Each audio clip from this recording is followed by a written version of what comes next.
Hey everyone, welcome to this week's reading of The Wizard and the Frog. Just gonna jump right into it with chapter 7. So, chapter 7, Goblins, Goblins Everywhere. As we neared the border of Silverwood, I began to get the feeling that something wasn't right. I couldn't put my finger on it, and I didn't see anything out of the ordinary, but the feeling was there. I've hunted monsters long enough to know that I should trust my instincts. I led Dormerus off the path and into the thick undergrowth.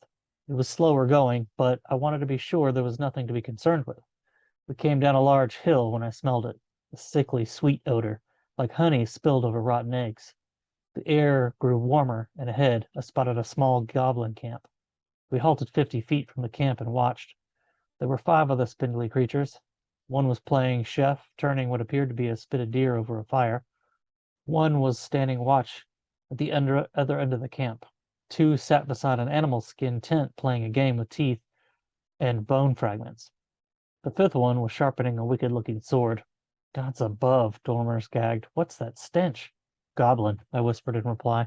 And keep your voice down. They have excellent hearing. I studied the layout of their camp.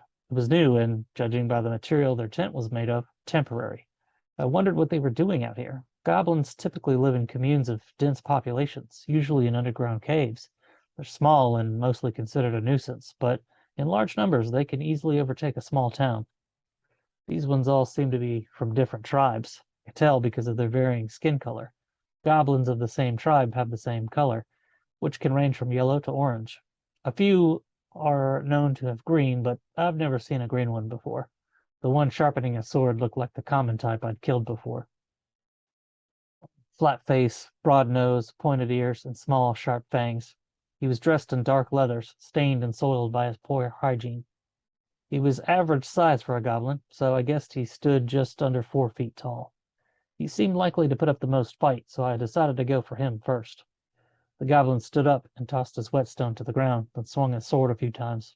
The air whistled softly, and he seemed satisfied. Sheathing the blade, he walked over and sniffed the deer that was cooking. We're gonna have to move quick, I said. Goblins are quick and stealthy. If they get the chance, they'll make like the wind and disappear into hiding. What do you want me to do? Dormers asked. I could cast a fireball. Absolutely not, I harshly whispered. Would you put fire out of... Why would fire be your first idea in a forest? The elf shrugged. No, do not cast any spells. I'll kill all of them. If any get away, just keep track of which direction they go. There must be a larger camp somewhere. This isn't even enough goblins to be considered a hunting party. Got it. I took a deep breath and slowly slipped closer to the camp. Considering the muscles in my side still hurt, I wasn't sure how well this was going to end up. I drew my blade and made sure not to swing it too fast. The last thing I needed was my sword singing about how I was going to kill them and blowing my element of surprise. My main concern was the one standing watch. He was the furthest away and would be the most likely to escape and sound the alarm. I ordered my priorities. Sword Goblin, Watch Guard, Chef, Game Players. Inhale, exhale. Inhale, exhale. Good. I sprinted from the cover of the brush and headed straight for the Sword Goblin. My blade arced up high, then came down in a diagonal swing. The blade began belting out vocal music as it rived through the lanky creature's body, tearing through its meager armor and into flesh and bone. He was dead before he knew I was on him. Watchguard was next. I sprinted through the camp to the other side. He must have heard my pounding footsteps, for he turned as I struck him a death blow. I turned back toward the remaining 3. Their surprise and shock were gone, and now they were whooping with excitement. Chef grabbed a spear, and the other 2 were on their feet, one wielding a mace and the other 2 daggers. Chef hurled the spear at me, but it was crudely made and wobbled wildly in the air. It landed on the ground in front of me. I picked it up, cut it in half with my sword, and hurled it back. It was less wobbly, but the goblin leapt out of the way, and the projectile struck harmlessly into the soft ground. The one wielding the mace ran at me, no apparent fear at all. He swung the weapon in a rage, forcing me to back away. I held my sword up defensively and tried to circle around him, but he was quick. He rushed me, holding the mace above his head. I rolled to the side, much to my discomfort, and came up with a flourish, swinging the blade out wide and cutting the goblin's abdomen open. Goblins, goblins, everywhere! There's just too many. Let's get out of here! Intestines, blood, and organs spilled onto the ground. The goblin fell into his own mess, his lifeless grip still clutching the mace. Was my sword scared of a few goblins? I shook my head and leapt over the body and headed for the dagger-wielding one. He chattered at the other one in their guttural language, and the chef sprinted for the woods. I lunged forward and thrust my sword at the goblin's chest. It struck him, but his rusty chainmail kept the damage minimal. He slashed at me with both daggers, each from a different direction. I jerked my sword up and to the right to block the first one, but he managed to slit my left arm with the other. It wasn't deep, but it stung like hell. The goblin, seeing blood, went into a frenzy. His tiny arms flailed eagerly, trying to score another hit. I backpedaled, slapping his daggers aside when they got too close for comfort. Maybe if I let the little thing wear itself out, I could get past his offensive fury. Then I remembered Chef was probably going for help. Blasted, I cursed, then threw my sword at the goblin. It squealed in surprise. The blade flipped end over end and slammed into the ugly creature's face, hilt first. I heard the crack of bone, and the goblin froze, then staggered back a few steps. Blood began pouring freely from its nose. It blinked several times, still reeling from the force of the blow. I tackled him, and both of us crashed to the ground, my injured muscles crying out in agony. But my adrenaline was pumping and forced the pain out of my mind. I wrestled one of the daggers from the goblin and rammed the blade into its throat. It gurgled a weak, wet cry, and then lay still. I staggered to my feet and grabbed my sword, then ran in the direction of Chef. I figured he ran for the main group, but I was surprised to find him cowering behind a large tree not far from the camp. I removed his head from his shoulders and returned to where Dormers waited. That was intense, he said, and violent. Very violent. If you give them an inch, they'll take your life, I replied. Goblins are small and weak, but they are vicious. They're worse than trolls, in my opinion. Let's see if they have anything we can use. I entered the tent to find a single chest. It was a foot long, half a foot deep, and half a foot tall. No beds, no supplies, nothing. I knew there had to be another group somewhere close. I knelt and opened the chest, then whistled in surprise. What did you find? Dormers asked from outside the shelter. Gold, I answered. Lots of it. I picked up a coin and frowned. It had the image of a minotaur on it. Why would goblins have minotaur gold? They were hated enemies. Something was definitely wrong here. I hefted the chest and carried it out of the tent. That is a lot of gold, Dormer said. I want to see, Maria's muffled voice added. Dormer pulled her out of his robes and held her up to the chest. That is a lot, she breathed. It's minotaur gold, I said. Something bad is going on here. What do we do with it? Dormer asked.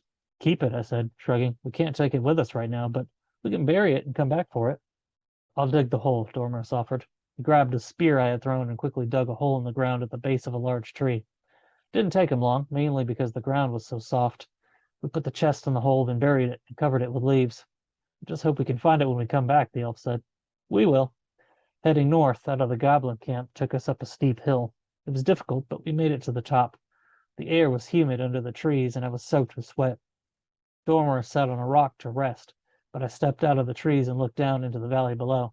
I think my heart stopped beating momentarily at what I saw. It made sense now, what the sword had sung. Goblins, goblins everywhere, I whispered. There were at least 100, maybe more. Makeshift tents like the one back at the camp littered the valley, darkening the landscape like a plague. In the center of the goblin army was a red pulsing light. I wasn't quite sure, but there appeared to be 3 white horses around that light. I said without turning. We've got a problem. When don't we have a problem? The elf asked as he came to stand beside me. Gods above, he gasped. I'm not sure how we can enter Silverwood with this in the way, I said. We don't need to enter Silverwood, Dormers replied. They have the unicorns. All 3. I squinted into the distance, but was unable to make out any details. Elves have incredible vision, so Dormers was able to see the details I couldn't. I thought those white things were horses, I said. No, they're unicorns. There's something odd, though. They're staring at some sort of red stone and aren't moving at all.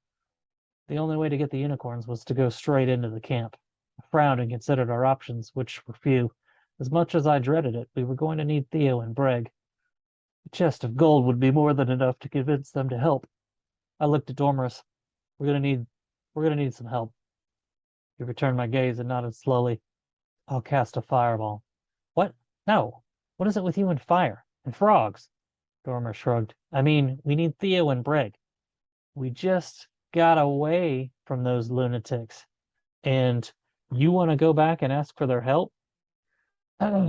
Besides, we need an entire army. Look how many there are. We don't have an army, I replied. And since this is so far from Lavara, the Lord won't send the city guard out here. We'll have to deal with this ourselves. I don't think they are going to help, Dormus argued. They'll probably take you straight to the Minotaurs this time. Not if I give them the chest, I said. I wanted to spend that, Pomeria's voice came out of the elf's robes. Do you want to be human again, I asked. Of course I do, she shot back. Then we have to give them the gold. Fine, she groaned. I kicked the door to Theo and Bragg's house open, which I immediately regretted. The jolt sent a ripple of pain through my side. I cursed silently and stepped in. The giant brothers were sitting at a table and snapped their heads up. Well, well, well, Theo grunted, standing to his feet. Look who's ready to die. I flung a bag of gold at him. He snatched it out of the air and looked inside. I tossed another bag to Brig. Theo looked at me and smiled. That should be more than enough to cover what I owe you, as well as the addition of the Triad's bounty. Aye, Theo said. We'll call it square, won't we, Brig? Squared, Brig replied. But I've got more if you're interested in working with me again. I let the offer hang in the air. Money was the driving force for some people. Theo was one of them. He walked over to Brig and they engaged in a whispered conversation. Then Theo looked at me. What's it pay? He asked. Same amount I just gave you. Dormus and I had divided the coins into 3 piles. 2 for Theo and Brig, 1 for us to split. I put half of the piles into each of the brothers' bags with the hopes that they would agree to helping with the guarantee of more money. Theo's brows rose in disbelief. We're in, he said. What's the job? It's a death mission, I warned. There's an army of goblins outside Silverwood that needs to be cleared. Goblins, eh? I can deal with goblins, Theo said. Can't we, Brig? Yeah, his brother answered. I love killing goblins. Good. Let's get to work. We paid them, with them paid off and on board for helping. I heaved a sigh of relief. Still, this was going to be harder than it seemed. All right, that's it for chapter 7. So next week we'll be back for chapter 8, and we're closing in towards the end of this one. It's only got 9 chapters, so 2 more after this one. So almost there. Thanks for listening, and see you next week.